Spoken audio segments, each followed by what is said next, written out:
Conheça um pouco mais de Carlo Acutis, o jovem apaixonado pela Eucaristia e que será beatificado em outubro de 2020.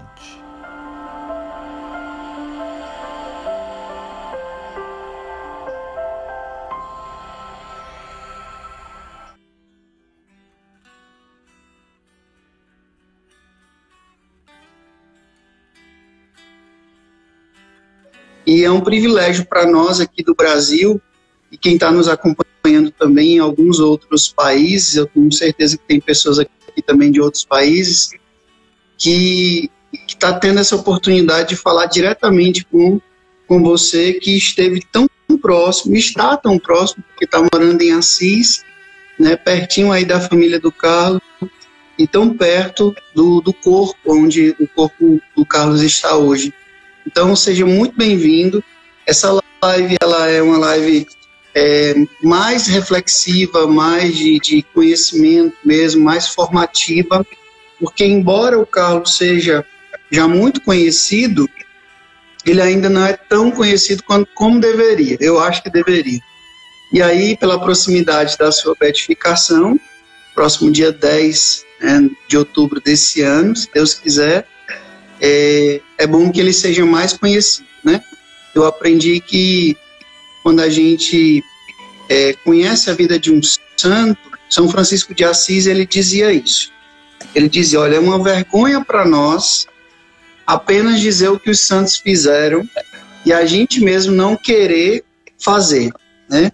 Então, quando a gente conhece a vida de um santo, na verdade é porque eles foram exemplos daquilo que a igreja nos orienta. As virtudes, né, da fé, do amor e da caridade. Então, hoje a gente está aqui para aprender sobre a vida do Carlos. Eu já li muita coisa do Carlos, depois até separei um material aqui para mostrar, mas hoje quem vai falar é o senhor. Vou ficar aqui só de perguntando. Deixa eu só dizer uma coisa, ó. Antes da gente começar, eu vou já fazer uma pergunta para o senhor, e o senhor vai se apresentar antes, obviamente. Eu só quero dizer que essa live, ela está sendo transmitida tanto pelo YouTube, as pessoas que me acompanham aqui, mais de 30 mil pessoas, e está sendo transmitida também ao vivo lá pelo YouTube. Meu YouTube, lá o canal no YouTube. Então, tem mais pessoas, além das pessoas que estão aqui, que estão acompanhando ao vivo também lá no canal no YouTube. Tá bom? Padre, quem é o senhor? Se apresente para a gente. E depois você já emenda na pergunta quem é Carlo Acutis. Muito bem, padre. Padre Fábio Vieira. E vou contar uma novidade. Uma novidade, quer dizer que eu acho que muitos não sabem. Eu sou de Fortaleza. O senhor é de Fortaleza, que maravilha, não sabia não. Sim, eu sou filho, cria do meu querido Padre Almeida, que morreu ano passado, né? Eu sou vocação do Padre Almeida, criado ali no Henrique Jorge, e depois a minha família foi para Sorocaba, interior de São Paulo, e lá eu entrei na congregação salesiana, onde eu fiz a experiência no início, e depois o meu mestre de noviço ficou bispo, hoje é arcebispo de Cuiabá, Dom Milton Santos, foi nomeado bispo de Corumbá, e me levou para Corumbá. Hoje eu sou padre diocesano da diocese de Corumbá, Mato Grosso do Sul, fronteira com a Bolívia. E até dezembro agora eu estava pároco da Catedral Nossa Senhora da Candelária. E já mais ou menos uns 3, 4 anos atrás, a dona Antônia já havia me chamado para vir e para estar aqui na Associação Carlo Acutis, porque a minha amizade com a família já vai uns 8 anos por aí. Né, Carlos ainda era servo de Deus, quando começou o processo em Milão, a gente já estava presente junto com o padre Marcelo Tenório.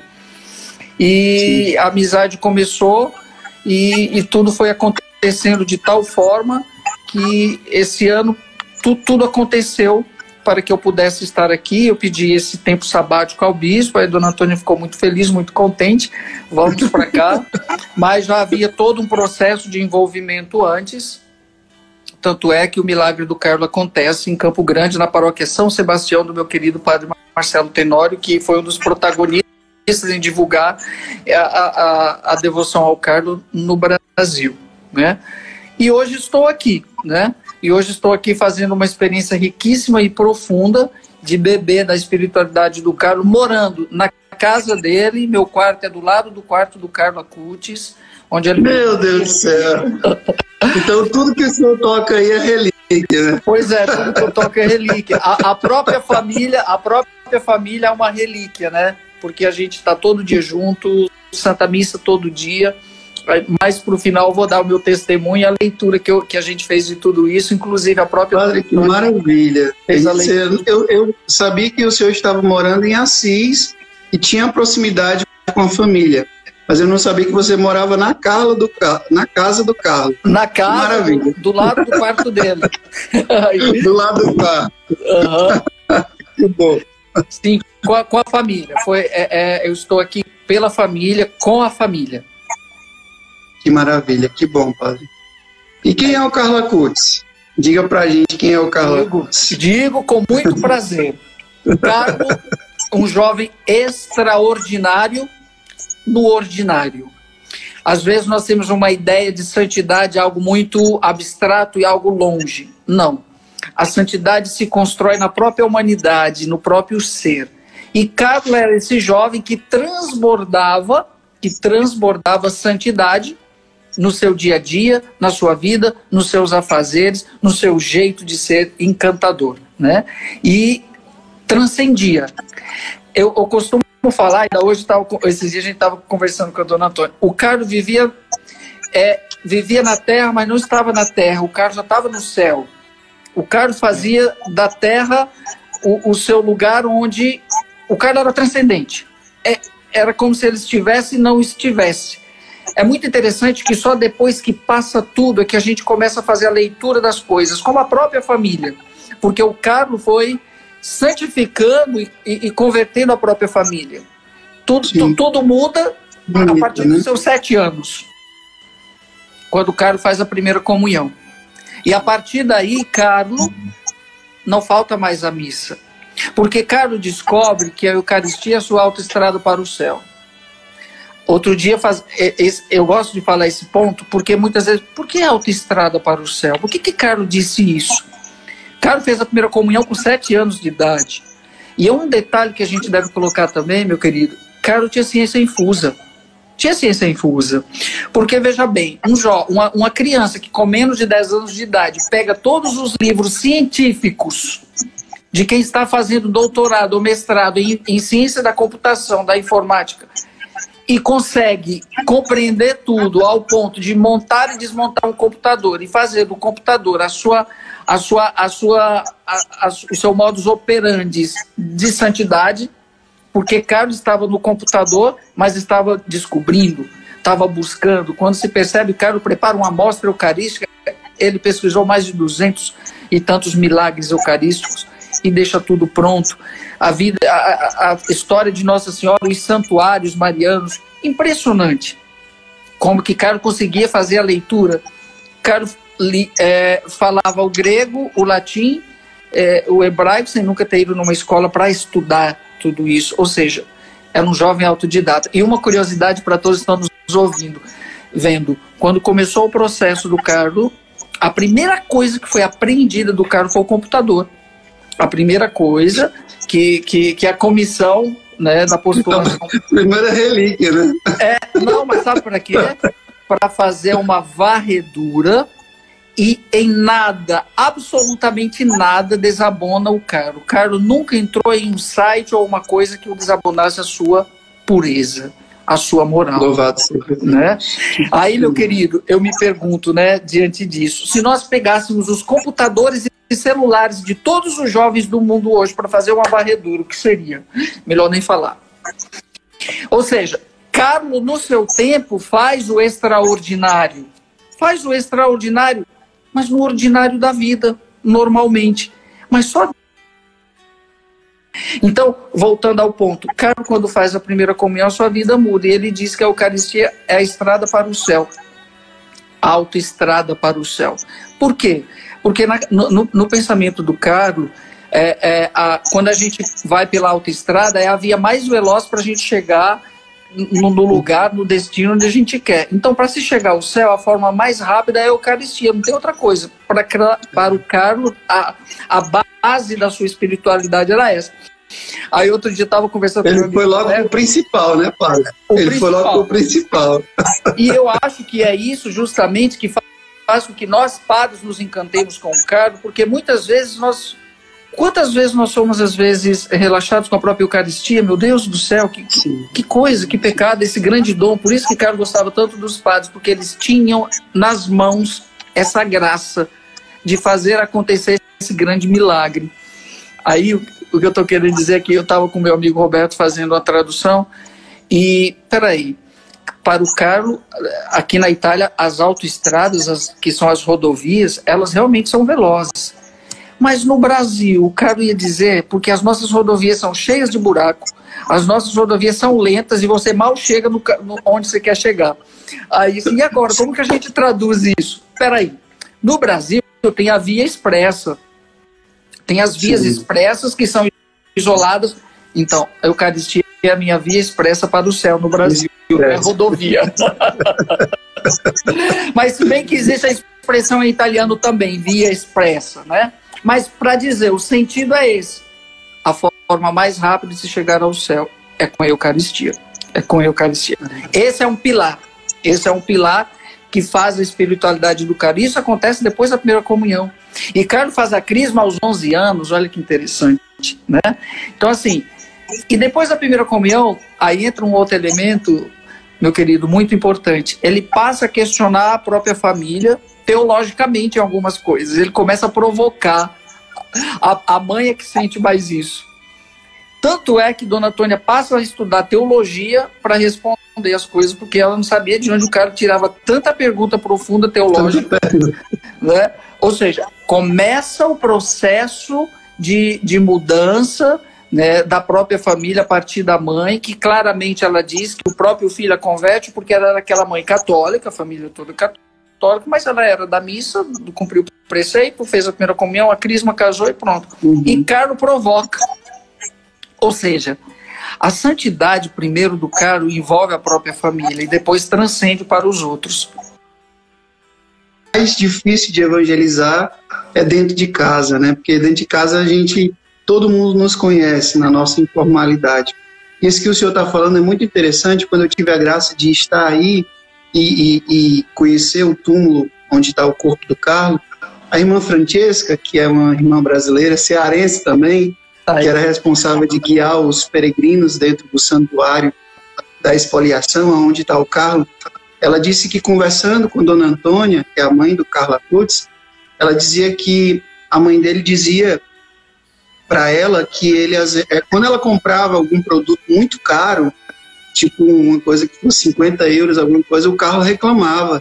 Dizia, mãe, não precisa comprar uma coisa tão cara assim. Ela contando pra gente, né? Ou seja, ele se preocupava até nesse sentido do consumismo, enquanto os jovens de hoje querem comprar e comprar o mais caro, ele reclamava quando a mãe comprava algo que fosse muito, muito caro, ele reclamava. Sabe por quê, meu querido? O Carlos já conseguia saber e integrar na própria vida aquilo que era essencial e o que era o supérfluo. Ou seja, isso não é essencial. Então, tanto fazia para ele ter algo de marca ou não ter, porque aquilo não faz dele o Carlos Acutis, né? Não fazia dele o ser em Deus. Então, diferente dos nossos jovens de hoje, que colocam muitas vezes as suas seguranças, o seu status, o seu ser, no que tem, não no que são, né? E para Carlos isso era indiferente. Olha que Carlos é de uma família abastada, ele poderia muito bem ter o que quisesse, mas isso não fazia dele o que ele é para nós todos hoje, e principalmente para a juventude. Esse exemplo de desprendimento, mas acima de tudo de uma santidade que já estava, né, e que foi transcendendo aos poucos, e que combina com a sua entrega total, com a sua morte, né? Nesse sentido, acho que cabe muito a gente já colocar aqui uma das frases mais conhecidas do Carlos, né, que ele diz: nós nascemos como original e morremos como fotocópia, como xerox, né? Sim. Eu acho que é uma das frases, particularmente é uma das frases do Carlos que mais me encanta, e que o Papa Francisco, pregando para os jovens, ele cita, né? Carlos dizia: nós nascemos como originais e morremos como fotocópia.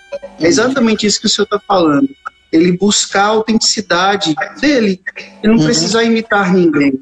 Embora ele conhecesse a vida de muitos santos, ele era muito devoto de São Francisco, mas ele buscou a santidade a partir do estado de vida dele. Isso é bonito.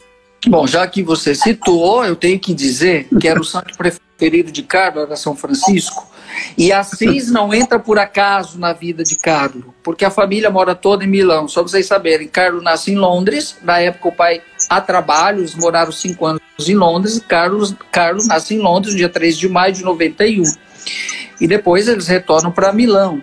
Mas a devoção a São Francisco de Carlo era muito grande.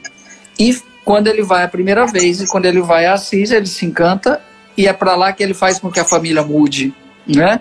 E a família tem a casa, que é a casa que eu estou, do ladinho da igreja Santo Stefano, que era onde Carlo, do lado, você sai aqui, você entra na igreja Capelinha Santo Stefano, que é onde o Carlo fazia o seu momento de oração e sua adoração, e a missa e etc. No ambiente franciscano. Então, Carlos se inspirava muito em São Francisco. E a família muda para Assis em função de Carlos.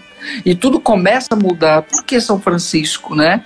Justamente por conta dessa simplicidade, né, de Francisco, desse despojamento. Aí nós vemos que o corpo do Carlos foi para onde? Para um santuário que se chama Santuário della Espoliazione, ou seja, onde São Francisco se desnudou, né? Esse é o senso. Dom Monsenhor Sorrentino escreve um livro que relata muito bem isso, né? Muitos nascem originais, outros e muitos morrem em fotocópia, que faz um paralelo da vida de Carlo com Francisco, em épocas diferentes, mas algo muito em comum. Aquele livrinho do Monsenhor Sorrentino. Olha, esse aqui? Conheço. Esse mesmo. Entendeu? Então, esse paralelo de Francisco com Carlo. Carlo, um outro Francisco. Tá? A ideia que está se formando hoje, que se comenta muito aqui, é que Carlo é um outro Francisco. Olha que interessante, um outro Francisco. Isso é muito sério. Porque Francisco foi o revolucionário da época, mas com o quê? Com a própria vida. É a vida, é o testemunho, é como o senhor falou no início, muitas vezes nós somos devotíssimos de tal santo, mas não praticamos e não fazemos e nem imitamos nada daquilo que é a espiritualidade do santo, que eu digo que sou devoto. Carlo fez o contrário, era devoto de São Francisco. Nos tempos de hoje, Carlo vive como Francisco. Um outro despojamento, porque o tempo é outro. O tempo de hoje exige de nós novos despojamentos, né? Não aquele como de Francisco. Não aquele como de Francisco que foi exigido dele naquele momento pelo que ele entendeu que seria, né, para ele aquilo, o chamado dele. Mas Carlo também fez, de certa forma, esse despojamento, essa expoliazione, esse desnudamento, tá? E que hoje a gente consegue compreender tudo isso, padre. É muito interessante ver isso. Essa ligação. Uma das coisas que eu fiquei impressionado, que eu também não sabia, que o Papa Francisco, quando esteve em Assis, que ele foi até o Santuário da Expoliação, que não era tão conhecido dentro da rota de turismo em Assis, segundo a nossa guia, a Sueli, ela falava sobre isso. Pelo menos a primeira vez que eu fui em Assis, a gente foi em muitos lugares, mas ninguém prestava atenção do lugar onde São Francisco se despojou, que na verdade não era uma praça pública, como aparece nos filmes, mas era a praça da casa do bispo. E foi exatamente lá que Francisco começou a sua vida, a sua trajetória. Foi o lugar onde ele, como ele mesmo disse, né? Ele deixou de ter o pai biológico e passou a ter o pai do céu unicamente. E o Papa esteve lá, Papa Francisco esteve lá e pediu que esse lugar fosse um lugar de discernimento vocacional. E aí eu acho que é muito significativo o Carlos está enterrado lá, exatamente no santuário onde São Francisco se despojou, em um lugar de discernimento vocacional. Por quê? Porque eu acho que uma das maiores dores da juventude nos nossos dias é exatamente a falta de discernimento na vida, de sentido na vida. Alguém me perguntava ontem em uma live, um jovem do Shalom me perguntava, Frei, o que você mais achou que mais te encantou na vida de São Francisco? Eu digo, o que mais me encantou na vida de São Francisco foi quando ele descobriu o que Deus queria para ele se jogou nisso. Então eu acho que o Carlos ele é um exemplo. Não, o sentido da minha vida é isso aqui. Então eu vou correr atrás. Eu acho que os grandes índices de suicídio, o grande vazio existencial da vida dos jovens é exatamente por causa disso, que muitos jovens não têm mais um sentido para viver, e por isso qualquer coisa serve. Eu achei muito significativo isso também, quando eu estive lá no santuário. Padre, os nossos jovens hoje são fotocópias, a grande parte deles, porque é o que nós vivemos o que chamamos da cultura do light e do diet, não só no sentido de tirar as gorduras, mas o jovem light e o jovem diet é aquele que vive de bagatelas, é aquele que não assume um compromisso essencial para a própria vida. E isso faz dele uma fotocópia, porque originalmente nós nascemos para. O batismo faz isso, o chamado de Deus nos impulsiona a sermos, mas no meio do caminho acontece justamente isso daí, né? E os nossos jovens, a grande parte deles, e depois que vira fotocópia, para voltar para o original é difícil. É um processo que sangra, é um processo que dói, e que ninguém quer se permitir fazer isso, porque nós não queremos sofrer, Tá aí, todo mundo está sofrendo, não quer sofrer, mas está todo mundo sofrendo. Estamos vivendo um momento inédito que ninguém esperava. O que será depois de tudo isso? Cada um tem uma reflexão a se fazer.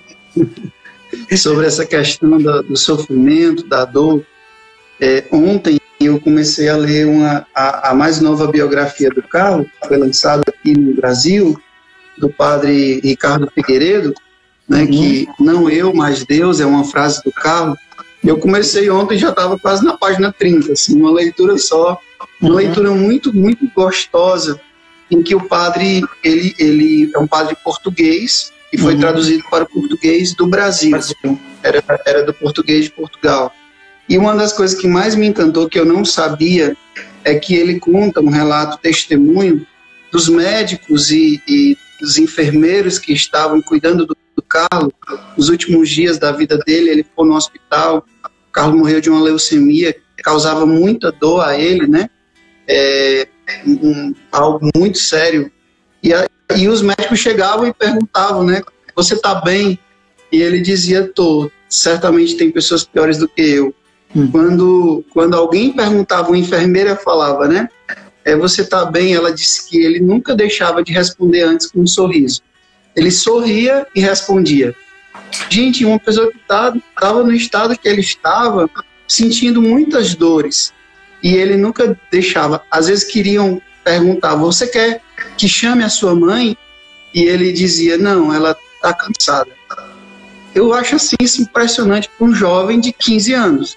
Né? Podia estar gritando, fazendo alarde, né? Fazendo escândalo, e ele não. Sorria, respondia, não queria que chamasse a mãe dele, porque a mãe dele estava cansada.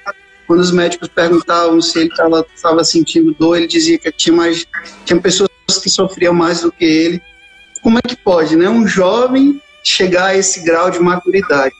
Eu, com 36 anos, não acho que tenho toda essa resignação, essa resiliência, essa paciência toda. Cara, me encanta isso. Eu ouvi isso da própria avó, a Luana.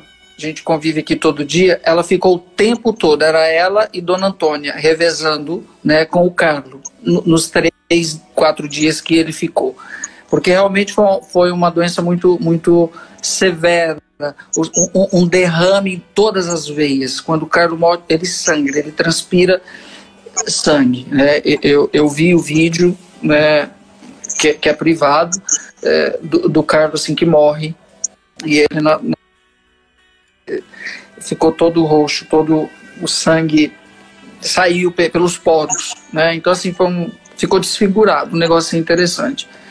Mas quando eu vi depois da exumação, que eu também fui agraciado por tudo isso, eu fiquei encantado quando vi o seu corpo intacto, né? Aquele dia eu nunca mais vou esquecer, né? Então aquele jovem de 1,80 m, eu fiquei olhando assim, Gente, não se decompôs nada. Nada. As unhas, os dedos, eu fiquei olhando assim, aqueles poucos minutos, porque a gente entrou e estava toda a equipe médica, porque o corpo ficou sendo trabalhado uns 2 meses, né, para ser sepultado novamente lá no santuário. E eu nunca vou esquecer aquela cena, nunca, porque é a primeira vez que eu vejo alguém, são 13 anos depois, padre, era para ter se decomposto alguma coisa, porque o tempo é o tempo. Sim. Quando eu saí dali, eu conversei com o padre Marcelo, e para que sinal maior do que esse, gente? Nada resiste ao tempo, e o Carlos tá ali dormindo. Padre, assim. Só um detalhe, né? Foi a exumação exatamente na época da Jornada Mundial da Juventude. Eu me lembro bem que eu já era devoto do Carlos. Foi 23 de janeiro do ano passado. Foi bem próximo à Jornada Mundial da Juventude que aconteceu ali. Eu não sei exatamente se foi dentro ou foi próximo, mas eu lembro que a notícia saiu exatamente próximo à Jornada Mundial. Isso foi, exatamente. Então, assim, são sinais. Mas são sinais do quê? São sinais de uma santidade que foi vivida e que foi demonstrada em atitudes, não em algo abstrato. Foi no concreto. Converso sempre com a Mirella. A Mirella é a que cuida da casa, né? E que cuidava também do Carlos quando ele vinha. Ela está até hoje com a família, e hoje ela que cuida de mim, né? E aí, às vezes eu sento assim para conversar. Eu fiz até um vídeo entrevistando ela, até postei lá nos Devotos de Carla Acutis, da Mirella, e ela dizia com todas as palavras, Frei, Carlos é um outro São Francisco. Mas tem uma outra coisa também que encantava. Isso a Luana fala, a vovó fala com muito gosto. Quando ele saiu, onde Carlos passava, não tinha quem não olhasse. A beleza física do Carlos, a gente tem que falar disso também, a beleza física do Carlos chamava a atenção. Mas diferentemente de outros jovens que se envaidecem com a cultura do corpo porque é bonito e quer chamar a atenção das meninas ou do tipo, o Carlos nem aí com isso. Simplesmente ele passava, mas as pessoas, além da beleza, via algo diferente. A Luana, eu converso muito com a Luana todo dia, ela diz assim, a gente pensava que cara ia ser alguma coisa na igreja, ou ia ser padre, ou ia ser bispo, ou ia ser até papa. Mas santo, pois é, Luana, Deus tinha um projeto muito maior, hoje eu vejo isso. Então, mas Carlos tinha esse lado também que encantava da sua beleza, né, que era também a porta de entrada. Mas sim, essa beleza era transcendente, porque se via pela beleza, se via a alma, se via o cara. Um outro detalhe também interessante, eu fico lembrando, porque todo dia a gente conversa coisa. A dona Antônia disse, isso foi conversando com a Andréa, com o pai. Padre Fábio, Carlos tinha uma coisa que hoje a gente consegue ver claramente. Ele fazia leitura da alma das pessoas, ele fazia leitura das pessoas. Se ele olhasse para você pela primeira vez no olho, bastava só ele olhar. Se alguém perguntasse quem era você, ele diria. Então ele era transcendente nisso também. Então assim, ele dava conselho para pessoas adultas. Às vezes tinha situações assim, ele chegava de mansinho ali, isso conta a família, e ele dava conselho para pessoas que estavam passando por problemas sérios. E numa naturalidade, numa maturidade que as pessoas ficavam, de onde vem? Por quê? Né? Era assim, né? Era assim. Então assim, eu cheguei à conclusão e disse até para a dona Antônia, Carlos não era para esse mundo mesmo. Mas foi um sinal do mundo. Que é possível também nós nos santificarmos. Né? Não na estatura dele, mas que possamos no dia a dia buscar essa proximidade mais com Deus, como o Carlos teve. Então eu já vivia em Deus. Fale. Padre, uma coisa que eu achei muito interessante também, que eu li sobre o Carlos em uma das biografias, é que quando o pai dele falava alguma coisa, tipo, eu vi isso um relato, ele dizia, se nós estivermos vivos daqui a 1, 2 dias, e se for vontade de Deus, isso vai se realizar. Eu não sei exatamente a veracidade, mas eu vi em uma das biografias dele, que ele chegava a dizer isso, né? Então ele já tinha, e a gente viu em um vídeo que foi gravado há 1 mês ou 2 meses antes da morte dele, em que ele fala isso, ele diz isso, né? estou destinado a morrer. E ele fala isso com muita serenidade, com muita tranquilidade. Ele tinha tanta certeza do céu que ele falou isso com muita naturalidade, com muita tranquilidade, né? Sim, vou voltar para casa. Vou voltar para casa. Vou voltar para casa. Né? Sono destinado a morire. Sono destinado a morire. Ah, o outro jovem falar de morrer. Meu Deus do céu, vai entrar em pânico. E em depressão porque vai morrer. O cara, não. Sono destinado a morire. Faz assim.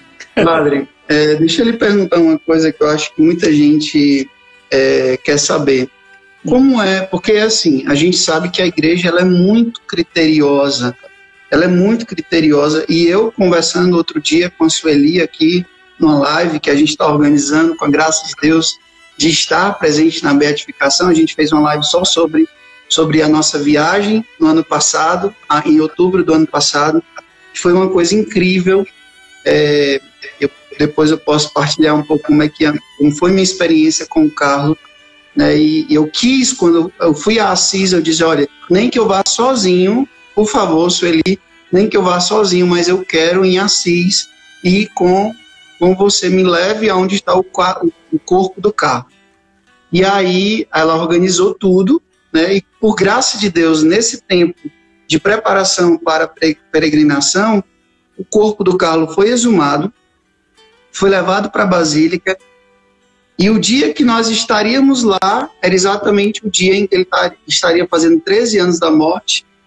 Estaria a mãe, o pai, os 2 irmãos presentes lá, e a celebração com o bispo de Assis. Olha que maravilha, olha que beleza. Voltou aqui, que maravilha, vou chamá-lo novamente, porque é melhor ele falando.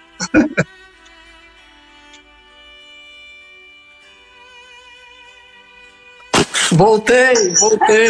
Ai, que maravilha. Eu estava rezando pro padroeiro da internet nos socorrer. Teve uma queda aqui. Não, o Carlos não ia nos deixar na mão. Por isso que eu preparei um altarzinho aqui para ele, né? Para ele não nos deixar na mão.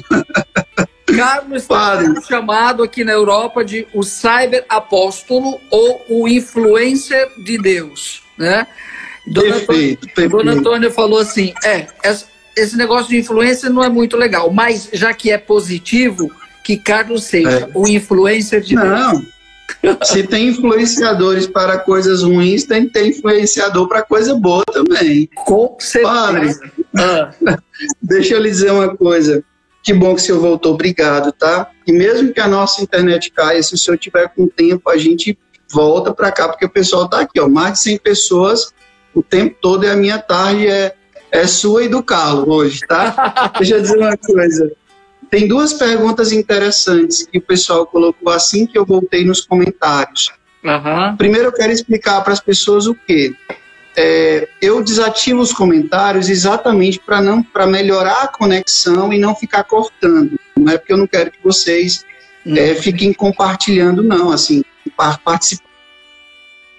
Então eu desativei por causa disso e também para não distrair, porque às vezes a gente está falando uma coisa, aí de repente alguém coloca uma frase, uma imagem e a gente acaba distraindo. Mas eu vou desativar, eu vou dar um tempinho, prometo, para vocês fazerem algumas perguntas, mas foram 2 perguntas interessantes, coisas que eu não sei e que eu queria perguntar para o senhor. Primeiro, como foi que a família descobriu a doença? Primeiro, como foi que a família descobriu a doença? A Vânia perguntou isso. E a outra pergunta é se o corpo do Carlos, já que ele está observado, né? Corrupto, se ele vai ficar exposto, como é exposto do Padre Pio. Então são 2 perguntas que eu não soube responder. Tá, vou começar pela segunda. Na semana da beatificação vai sim, tá? Vai ser exposto. Tá? Todos vão poder ver, vão poder fotografar, vão poder, né? Vai sim. Essa programação, padre, mais à frente a gente vai ter ela mais precisa. Como aqui na Itália estão de vacantes, estão de férias, penso que depois do fim de julho já começa a ter que aí depois vai se reunir com o bispo, com o padre, com o Frei Carlos, qual é a programação do santuário, etc. Mas assim, vai ser exposto sim, tá? Sim, que maravilha, que bom. a primeira pergunta, o Carlos chega normal em casa, da escola, e tem um mal-estar, uma dor de cabeça, se sente mal, né? E com isso é levado ao hospital, né? E imediatamente já se fazem todos os exames, já se procura descobrir a causa daquele mal-estar, daquela dor que ele estava sentindo, e imediatamente pelos exames de sangue, né? A família muito, da mesma forma que os dois filhos, os dois irmãozinhos, né? Se sente qualquer coisa, já, né?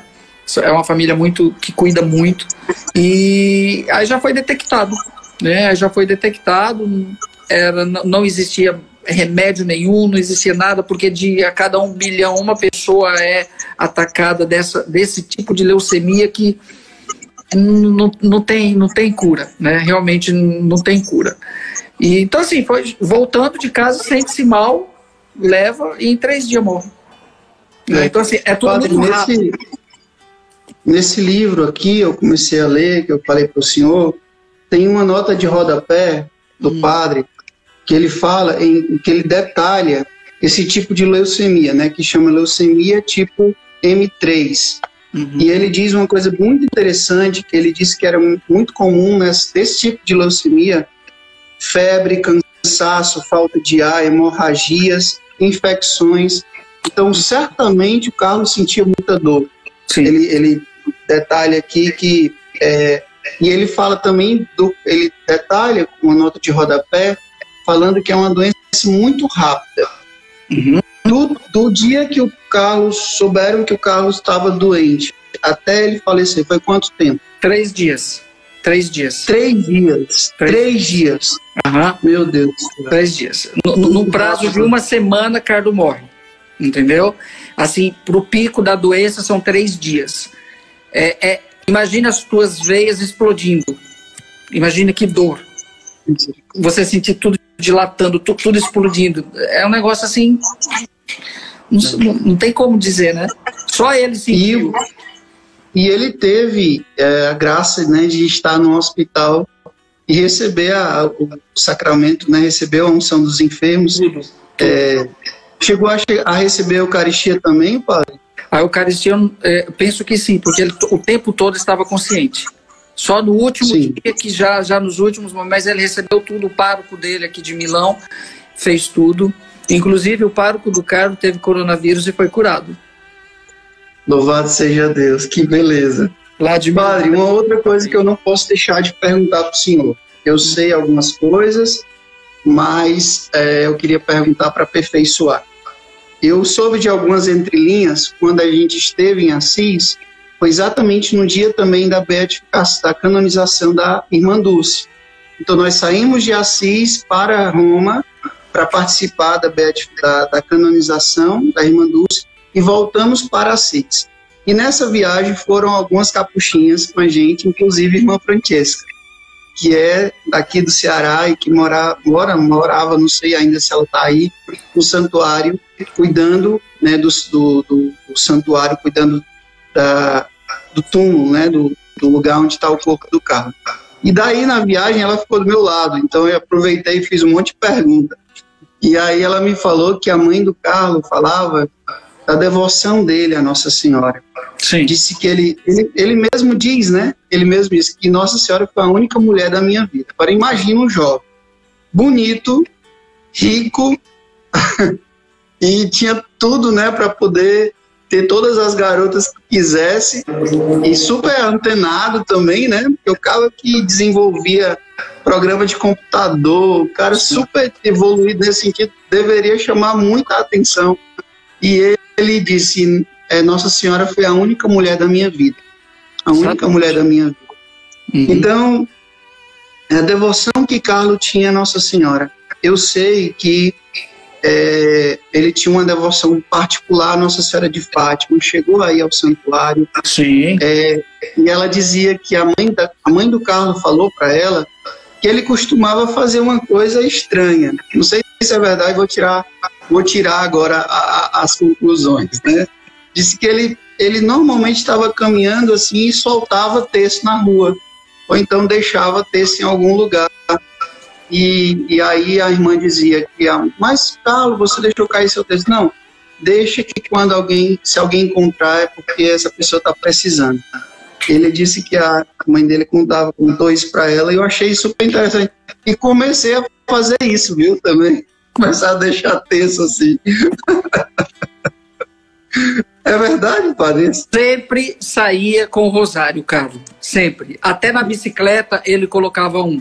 Então ele fazia meio que coleção de rosário e da vida dos santos, né? Então realmente, sim, se ele saía com terço. Isso é fato, tá? Colocava na bicicleta, quando ele saía com o babá dele. Aliás, o babá dele foi convertido, era muçulmano, o Raja, viu? Sim, sim. Tem uma foto dele, eu vou mostrar para vocês. Uhum. Não é o nome dele mesmo? Rajas. É um nome árabe, né? Esse aqui, gente, olha, para vocês verem. Isso mesmo. Ele foi convertido pelo testemunho do Carlos. Do Carlos, porque nesse vídeo, padre, quando ele levar o Carlos na escola... Nesse vídeo tem um testemunho dele, desse babá dele. É tanto que a família não se desfez dele até hoje, ele continua morando com a família, ele fica na casa em Milão. Sério? Que maravilha. Ele cozinha também muito bem. Que maravilha, que bom. Pois é, a irmã... Carlos era portador de rosários, colecionador, ele levava rosário para todo lugar mesmo, né? Então a devoção Nossa Senhora de Fátima, e aqui na Itália a devoção dele era Nossa Senhora de Pompei, lá Madonna de Pompei, era muito, muito, muito forte para ele, aqui em Salerno. Eu não sabia bem de Nossa Senhora de Fátima. Sim, Fátima pelo conteúdo dogmático, principalmente por conta da reflexão do pecado, né? Sabe aquela ideia de Carlos, o balão subir, eu tenho que me esvaziar? Então ele encontra ali na mensagem de Fátima a questão do purgatório, do inferno, a reflexão que o completa. Né? Então ele encontra muito, muito ali em Fátima, vem bem ao encontro do que ele pensava. É tanto que ele coloca a evidência do sacramento da confissão como também esse caminho para a santidade, né? E dá esse exemplo bonito do balão que para subir precisa se esvaziar. Padre, deixa eu lhe perguntar uma coisa assim. Nesse vídeo tem um testemunho do padre que conheceu o Carlos e ele disse que ele encontrava muitas vezes o Carlos na frente do Santíssimo, rezando, adorando Jesus na Eucaristia, já que a Eucaristia era o centro e o ápice da vida dele. E eu queria assim, perguntar quais os principais pilares da espiritualidade do Carlos. Lógico, a gente já falou de dois, que é a Eucaristia e Nossa Senhora. Então, o Carlos tinha um profundo amor pela Eucaristia, tanto que ele dizia que era a autoestrada, era o caminho mais rápido para o céu. Algum elemento assim muito significativo da vida do Carlos, um pilar da espiritualidade dele? Os sacramentos como um todo. Inclusive essa pergunta eu fiz propriamente para Dona Antônia. Dona Antônia disse claramente, eram os sacramentos. Carlos tinha uma clareza muito grande que os sacramentos eram esses sinais que o portaria para o céu. Isso era muito claro. E que nem sempre os católicos têm clareza da vivência e da importância que são os sacramentos. Dentre esses, alguns ele fez uma experiência própria. É aí que ele evidencia a Eucaristia e o sacramento da confissão. Tá? A Eucaristia e o sacramento da confissão. E o que vem fechar isso daí é o amor a Nossa Senhora com o rosário. Então, para você ver, não tem nada de novo. É tudo aquilo que a igreja já nos apresenta e as pessoas, infelizmente, estão buscando novidade ou coisa do tipo para se sentir santo. Meu filho, o sacramento nos santifica. A questão é que Carlos viveu os sacramentos plenamente, né? Essa é a diferença de Carlo Acutis. E com isso ele faz com que nós busquemos esse resgate da vida sacramental. Então isso era muito claro para ele. A comunhão diária, a adoração ao Santíssimo, quando ele passava não podia ver um tabernáculo. Aliás, quando ele estava passeando de carro com a família lá em Roma, em Milão mesmo, e passaram em frente a uma discoteca, né? Que chama aqui no Brasil de boate. E a fila de jovem para entrar. Carlos ficou indignado. Dona Antônia contando, disse que ele fez uma cara. Ele não acreditava. Como que os jovens perdem tempo numa fila tão grande para entrar numa discoteca? Se ele soubesse, os tabernáculos e as igrejas, ninguém faz fila para isso. Os tabernáculos estão lá sozinhos, né? E os jovens aqui. Então ele ficava indignado. Tô arrepiado, padre. Né? Ele ficava arrepiado aqui. Pois é, ele ficava indignado. Meu Deus, os jovens numa fila para lotar uma discoteca. Se eles soubessem do grande tesouro e valor da vida deles, eles lotavam as igrejas que não ia ter lugar e a fila ia mais que dobrar se eles descobrissem o verdadeiro valor e o tesouro, que é visitar Jesus no tabernáculo. E não ficar... Deixa eu só aqui preparar as pessoas. A nossa live já deu 1 hora. Qualquer momento pode cair, o Instagram vai já nos avisar.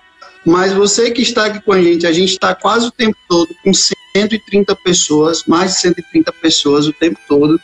E assim, também está sendo transmitido aqui pelo YouTube, ao vivo pelo YouTube também.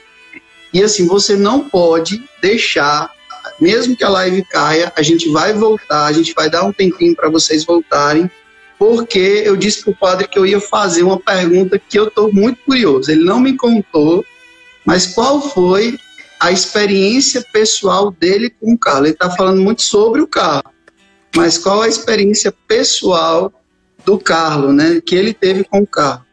Porque eu acredito que sim. Posso falar logo? Pode.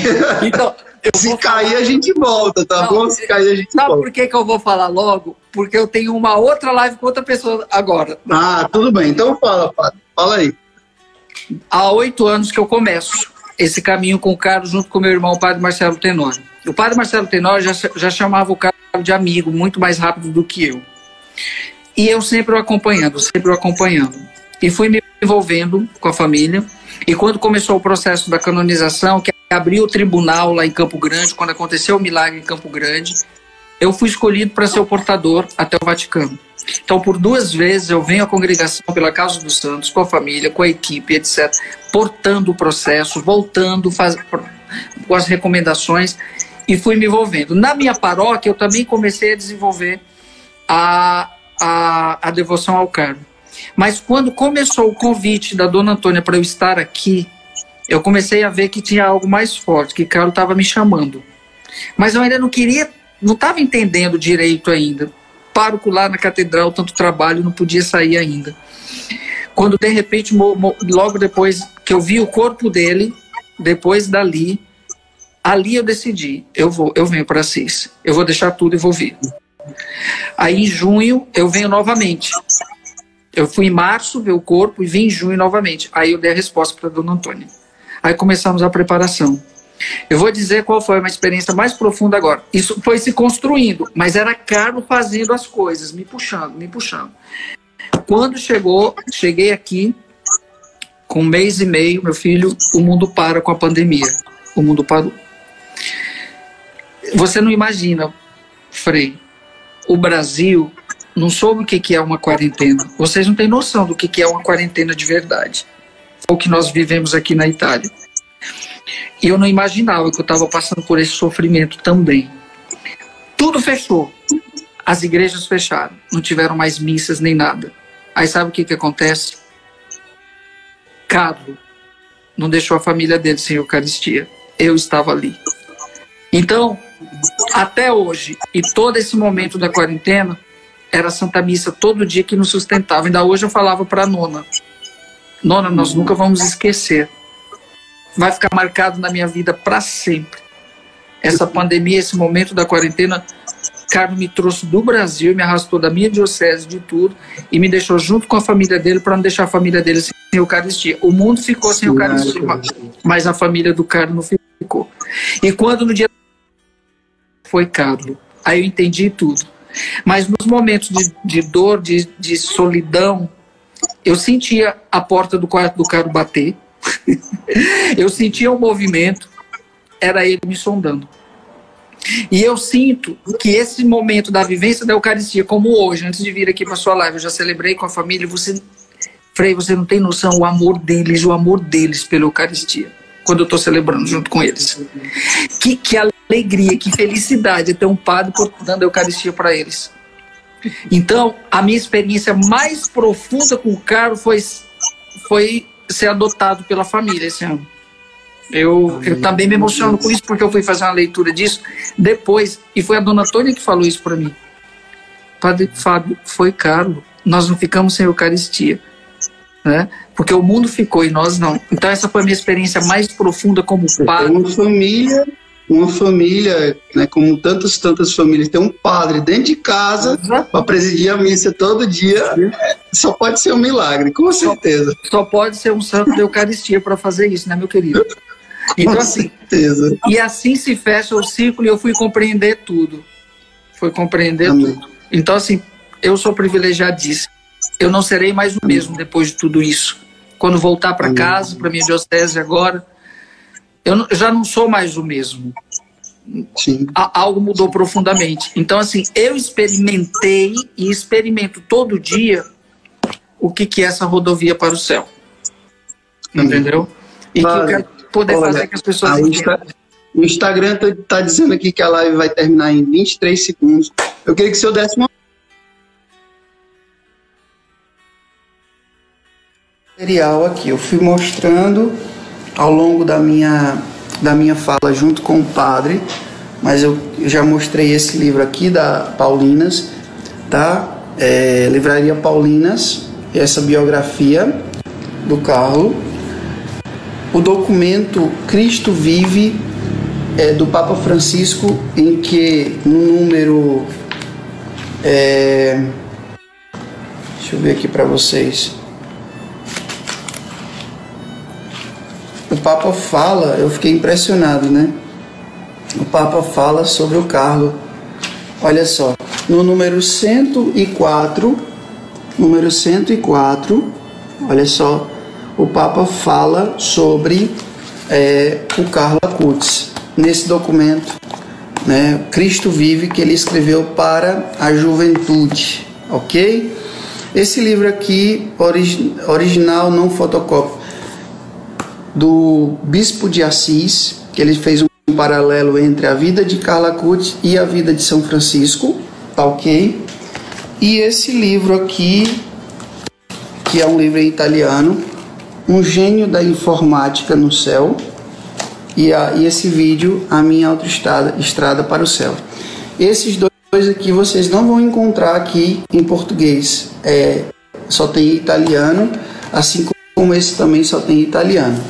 Mas esses três aqui, tanto esse tem em português, esse tem em português, e esse daqui, que é o lançamento da Livraria Paulus, foi lançado agora, nem sei se chegou aqui na Paulus de Fortaleza, mas esse aqui eu pedi pela internet, tá? É uma biografia um pouquinho mais longa do que essa daqui, mas eu super recomendo a vocês. Eu comecei a ler ontem e já estava na página 30, para vocês terem ideia como é gostosa a leitura, tá bom?